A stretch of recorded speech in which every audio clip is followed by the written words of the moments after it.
Welcome back, y'all. What y'all doing? What y'all watching? Of course, we are here to recap and discuss Real Housewives of Atlanta, aka the Angela Show of Destruction, Friendship Destruction.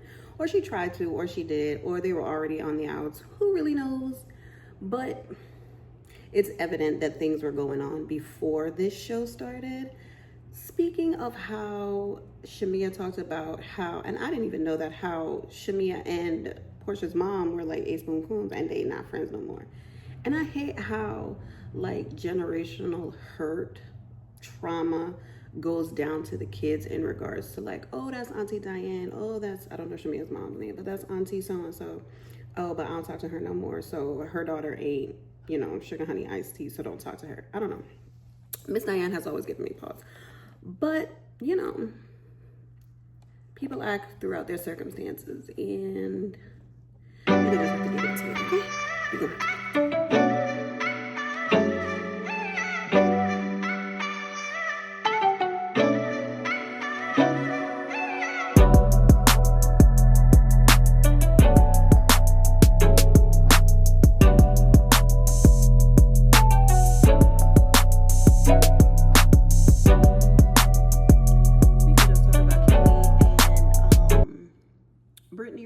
Brittany going to a wedding with her husband wearing the things that she likes to wear.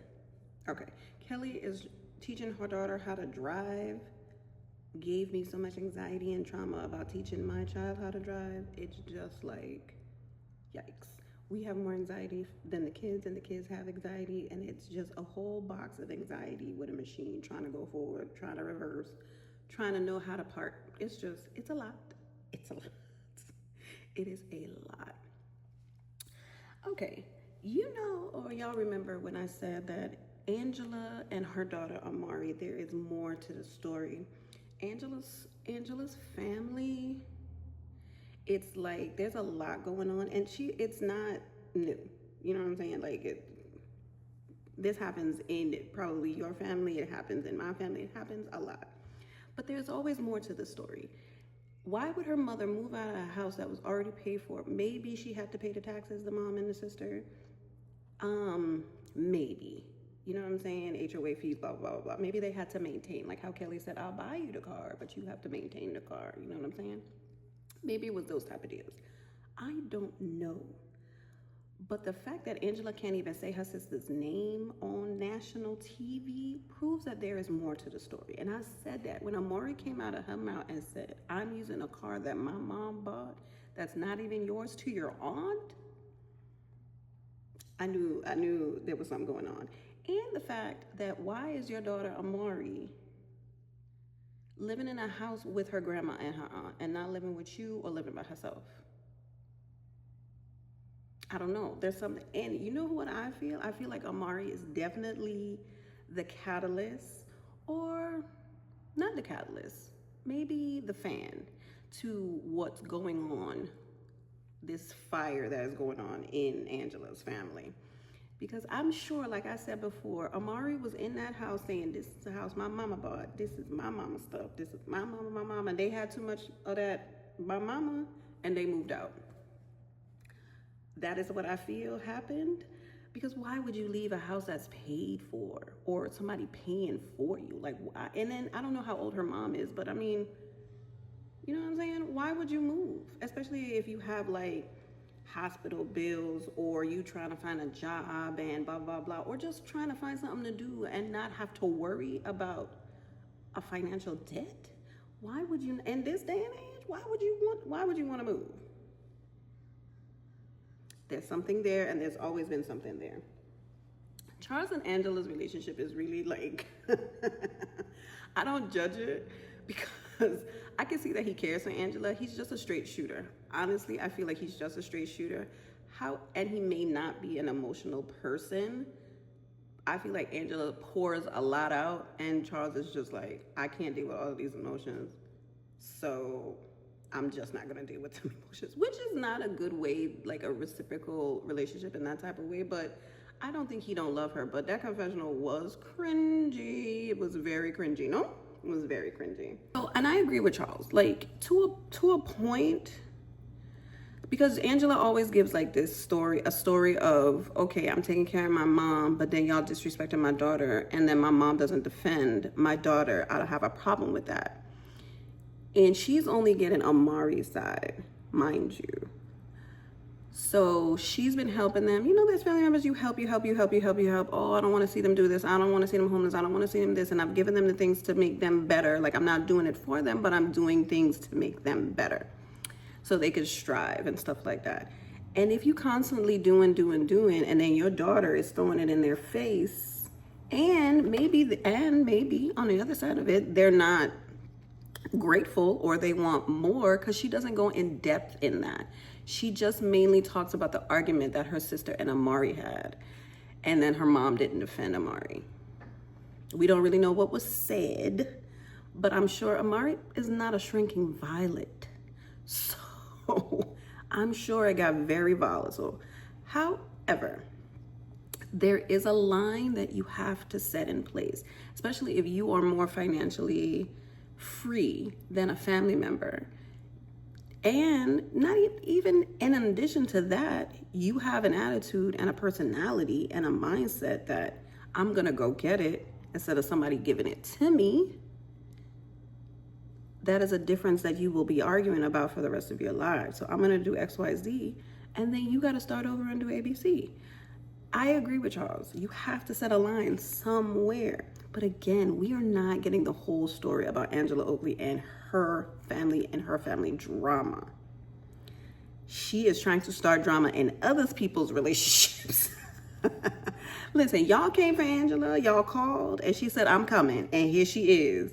She is here dropping seeds everywhere. I love her production. I love how production just goes back and back Shamea and things that she said. Now, Shamea, I'm on the fence about Shamea and the way that she handled this thing with Porsha. I'm on the fence, but we're going to get to that. We're going to get to that. So Cynthia and Shamea go to lunch. They always eat in Atlanta. That's one thing in Atlanta. There is always going to be a restaurant that's going to last maybe 1-2 years and it's going to be gone. Because you could go to Atlanta one time and be like, ooh, let's go to this spot, girl. That place closed down. There is always a restaurant somewhere, someplace where there's chicken, collard greens, macaroni and cheese. There is always a restaurant and they are always eating. I'm not mad at it, but it's just unfathomable that they are always eating somewhere. Anyway, so Cynthia and Shamea are sitting down at this and having brunch, right? Or lunch. And I have a mind to say that Cynthia also wanted to say Kenya, but I feel like production doesn't want to bring Kenya's name up anymore. Because Kenya and her, even before she came back to the show, they didn't talk. After Girls Trip, the first Girls Trip, Kenya was being shiesty though. Kenya is being Kenya. Kenya is being, I'm gonna be the life of the party. I can't just be your friend. Now, Cynthia does seem like a possessive friend. She does seem, since the Nene contract, she does seem like a possessive friend. However, Cynthia did have a point, and I'm going on a tangent. She did have a point on Ultimate's Girls Trip that Kenya was just leaving her out to dry. Like, Cynthia was trying to forge friendships with other people, but Kenya was just not paying attention to Cynthia. Like, not even oh, come with us, or we're going here, do you want to go? Like, she really kind of like blatantly ignored her. So I say all of that to say, I feel she feels the same way about Kenya that she did about Nene. And I still haven't watched Nene's interview with Cynthia or their sit down, because it's not an interview, because Nene does not interview. So anyway, back to them, Cynthia and Shamea sitting down talking. So Cynthia has the experience of friendships being the highest highs and the lowest lows from people in the cast, Kenya and Nene. And I feel like Shamea, of course, part of this is for the show. Let's just be clear and obvious about that, right? It's for the show. However, I do feel, and I believe Shamea in ways that she has come to Porsha privately, because she has not been on the show. She's not on the show all the time. And said, this is how I felt about this. This is how I felt about that. But that is the problem. She let it go so long that she has to like come up with this attitude to be strong and be like, this is what I want you to listen to, and then it comes at a time where Porsha is just not in a place that I want to listen to you gripe about our friendship when I gotta listen to my daughter cry about Papa. Whatever. I get it, but I don't know how. I feel like Porsha and this divorce, she felt way worse from her first divorce. I just feel like it's just semantics with this divorce, honestly. Like, it just like, it's because he's detained, because he's an immigrant, blah, blah, blah, blah, blah. I'm gonna just say, I just don't think she cares that much. I think she's sad that PJ got so attached to him, and she was hoping that he would be a decent person and just, send a message and say hello to her. But he's not a decent person. He hasn't been a decent person since you and him got together. Check his footprint. Check his digital footprint, please. So their conversation about friendships and blah, blah, blah, blah, blah. I do see the hurt in Shamea, but I do feel like Shamea is the fan that flamed the fire that Angela started. So I just feel like Shamea went about it the wrong way. Even though she didn't start the conversation, she did add to the conversation.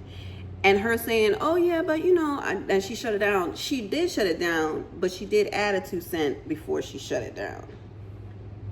That's where she kind of went wrong for me as a friend. I would have been like, no, me and her talked about it, it's over. Like, blah, blah, blah. Shamea, you, come on now. And I don't understand why Porsha did that soliloquy, because Shamea didn't say nothing about her mom. Am I missing something? I don't know. Maybe I gotta watch a video or something, because I don't see why Porsha had to do all of that on the internet, because what did she even say about her mom? What did she even say? She didn't say nothing. Or maybe she's mad because now people are going to want to ask. Maybe. Okay. So now we go back to, now they go into the Bowl of Rio. And it's Cynthia, Porsha, and Angela, Diabolical Oakley, honey. They pretending to bowl. And oh my God, I can't even get it out. Anyway, so they're sitting, they pretend to bowl, blah, blah, blah, blah. Then they sit down and talk about, Shamea and how things happen and how, she don't got the bandwidth because there's a lot of stuff going on. And I just don't have the time to be strong for that portion of my life. And I need her to understand that, blah, blah, blah. The thing that got me in that whole scene is Angela asking, so how do you feel about that? About what Shamea said at her Pamper That Porsha event. And that's when Porsha went on her, her soliloquy of, I don't have the bandwidth, I don't have the time to be strong, yada, yada, yada. Angela asking, how do you feel about that? That is crazy work, baby. That is crazy work. You caused this whole rift on this show between them two ladies, and you are then gonna try to be the one to try to fix it, or attempt or pretend to try and fix it? Angela, I don't know, we ain't never seen nothing like this before. It's crazy. It's crazy how Angela got everybody in a tizzy. Anyway, so that scene was just crazy to me. I looked at her and I looked at the screen and I said, why are you asking that? You know how she feels. Oh my God. Anyway, so listen, Ralph is a piece of work. We knew who Ralph was from the first season him and Drew came on here when he went to Tampa and was spying on them. Like, we knew who Ralph is. The fact that she's saying that Ralph is doing well, what does Ralph do? Can somebody please tell me what Tommy does? I need to know. Because when she said he's doing well in the car, well, in her confessional, like, and then he wants 40% of her LLC and then 40% of a new business that she just created. Like, what is going on? And then he's trying to get her attorney dismissed. This is crazy. This is nasty. Remember, we have always said the person that you married is the person that you did, is not the same person that you are divorcing. There's two different people, two separate human beings. And there's a reason why y'all are getting divorced. And it is crazy how Georgia's laws just let that man live downstairs, him downstairs. Like, as a mother, her mother, Drew's mother, telling her that your kids is running ragged. It could be age. It could be old way of thinking. It also could be the fact that you and your husband live in the same house. He cannot come upstairs until you are gone because he's spending time with the kids. You cannot go downstairs because that is his domain. Like, it doesn't make logical sense why a judge would do that. However, I'm not going deep down in any penal code or statute to say that the judge is right in his decision. I just feel like it causes more chaos. It causes way more chaos.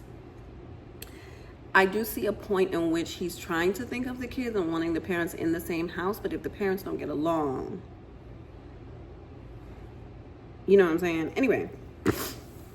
And then Drew crying. I really do be like halfway on the other side for Drew. But then I'm like on the fence when she's crying because she doesn't understand that her kids are being a certain way. She didn't realize, blah, blah, blah. You live in the same house with your kids. You see a shift in your kids unless you're just oblivious into your own feelings about what's going on, which is valid. Not calling her a bad mother or anything like that, but her crying and saying that I didn't understand that my kids were being a certain way or this is affecting them in a certain way. You do know that. You do know that it's affecting them. And it is the point where, like, if I am their grandmother and they don't listen to me, there is a problem. There is something going on. They are acting out. That is all her mother was saying. Anyway, so this Porsha Shamea sit down was very cringe. It was very pointless. Let's just be clear. It was pointless. The fact that they have offside conversations and then they come on the camera and they're breaking the fourth wall, talking about you're doing this for the show. And at that point, when Porsha said that, I would have walked out and left. But I think Shamea didn't leave because they had a conversation. They had this same conversation on the phone. Not before the scene or whatever, but they've had the conversations. Like, we're not going to talk about this. We're not going to talk about that. And then maybe Shamea brought up something that she wasn't supposed to say. And Porsha got upset and she was hemming and hawing, which is very dismissive. Porsha has shown that she is not a good friend. Porsha has shown that she is not a good friend, excluding Shamea. And even and as an alliance or an ally on a TV show, like how they bring in that, what's her name? It's like they were not really friends, because if Porsha could believe what that woman said about Candy, and her and Candy been trying to forge a relationship for 6 seasons, like, please. Porsha is very, self-absorbed. And some people are like that. And you love them for who they are, or you don't love them for who they are, and you move on. That's just where I see their relationship. Shamea said something. First, she's telling Shamea happy birthday on Instagram, and then she's writing a soliloquy on Instagram about don't talk about my mama. That relationship is weird. It's weird. We don't really know what's going on, and I don't know if I too much care.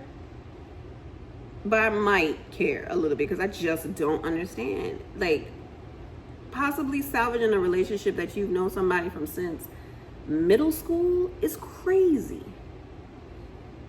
And especially since y'all had ups and downs. Like, people have to live their lives. And Shamea has to understand that, Porsha has to understand, and they have to come to an understanding. You know what I'm saying? I don't know. Listen. I think that Shamea and Porsha are both wrong in this, and they approached this whole thing coming on this show wrong. I think they had a conversation offline, and it seems like Shamea is just shifting and, skiing around the things that they may or may not have agreed upon. I don't know. So I give this episode a 7. I mean, I do want to understand more about Angela and her family dynamics. That is very interesting, but again, I'm on the fence about families, because it's like, you give us a little bit and then we want to know more, and then you give us a little bit more and then we want to know more, and then you're like, oh, Yeah, not too much on my mama. Ooh, ooh, ooh. Not too much on my sister, or my daughter. You know, that type of way. And then everybody's feelings hurt, and then they coming on the screen crying. It's a slippery slope to bring your family on TV. It's a slippery slope. If you guys made it this far, I appreciate y'all. Like, comment, subscribe, and tell me what y'all feel about, relationships in general and how you would approach a disagreement. Will you keep it inside, or will you say the things that you need to be said? I do both, honestly. I keep some stuff and then I say some stuff, especially if it's something that's really in the long run is going to be detrimental to a friendship, a relationship, period. Yeah, that's it. And Angela is, the orchestrator of all this mess.